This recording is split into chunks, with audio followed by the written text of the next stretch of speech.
Hello everyone. Today I wanted to talk about GWSN and the struggles they went through to their company. Recently, GWSN disbanded and will continue with their solo activities. However, there's a lot to the story, which is what I would like to discuss today. GWSN was such a good group that made great music. It's very disappointing and disheartening to find out how they were treated behind the scenes. If you aren't aware, GWSN, Gwangwon or Girls in the Park, was a 7-member group consisting of chaeryeong, seulgi, and minju, jisoo, miya, and lena. GWSN debuted on September 5, 2018, under Kiwi Pop, a subsidiary of Kiwi Media Group, later known as the Wave Music. Gwangwon is the romanization of their group name, which directly translates to Park Girls. Girls in the Park means a girl who wants to bring happiness to everyone. And as we can tell, GWSN is just a shortened version of their name. GWSN references the 3 directions of a compass: north, south, and west, and the G stands for ground. This means they wanted people all over the world to listen to GWSN music. Their fandom name is GWSN, which means stump in Korean. In July 2020, Kiwi Media Group went under, so the members signed with the Wave Music. After this, GWSN went through a decrease in promotions, which we can see because their last album, The Other Side of the Moon, was released on May 26, 2021. From then on, GWSN halted all activities, and later on, it was revealed everything GWSN had to go through behind the scenes. In February of 2022, all GWSN members were evicted from their dorms because the Wave Music failed to pay rent. Then by July 2022, the Wave Music got rid of its dance practice studio. The company also neglected their 2 foreign members, Miya, Japanese, and So, Taiwanese. Both members were penalized with fines and criminal records due to the Wave Music not maintaining their immigration statuses. The Wave Music also failed to provide proof of wages for the visa paperwork, because GWSN was never paid in the first place. There was also no record of the members having their settlements paid, concerning wages, meals, or training. Recently, GWSN's former creative director, Han Jung-soo, shared information on his Instagram account related to the Wave Music, and why he left to work at Mystic Story in 2020.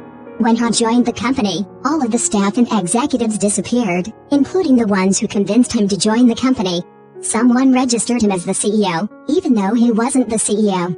Despite all of this, he decided to stay at the company without getting paid and tried to find investors to help GWSN release music since they weren't allowed to terminate their contracts at the time. He also cancelled his deposits and expenses to help GWSN and the staff. Despite his efforts, the company wanted him gone. On October 21, 2022, the Wave Music producer Swimly announced that the company was closed due to payment issues. He said the company was close to a paper company with only the name of the agency. It is now out of business. Now the members of GWSN will be able to transfer to other labels. He also revealed that they did not receive proper settlement fees for their production work. On January 22, 2023, it was announced that GWSN won their trial in successfully terminating their contracts with the Wave Music. In the lawsuit, they state that the Wave Music did not fulfill their exclusive contracts and neglected the members, causing them to halt activities. Since the Wave Music did not respond or attend the lawsuit, GWSN was granted a no defense victory. If the Wave Music failed to appeal or respond within 14 days, the ruling will be finalized. They failed to do so, so the ruling was finalized. On May 23, 2023, an article was released by a previous member of GWSN, Miya.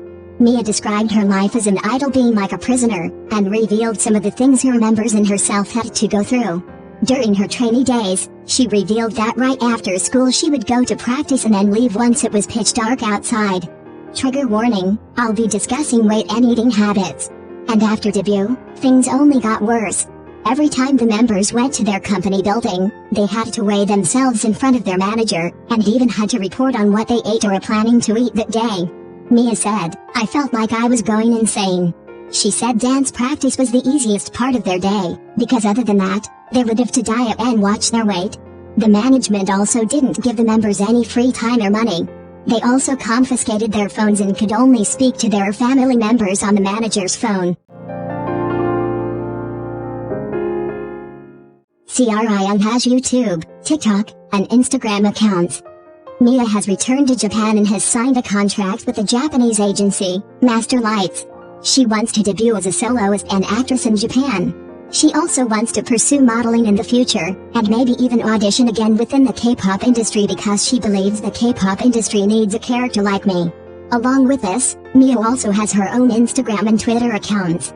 Chaeryeong has TikTok, YouTube, and Instagram accounts. Seeun has previously acted in the web drama Half 50, she may continue acting in the future. Minju has her own Instagram account and blog on Naver. So has a TikTok account and her own Instagram account. Lena currently has a SoundCloud account and uploads music there. She also has her own Instagram account that she uploads frequently on. While I was doing research for this video, I was very shocked at how horrible the company treated the girls, even since their early rookie days. It's very sad how companies treat their idols like this and think it's okay. Their disbanding was very bittersweet since their music is really good. However, obviously, the members' well-being and health should be put first.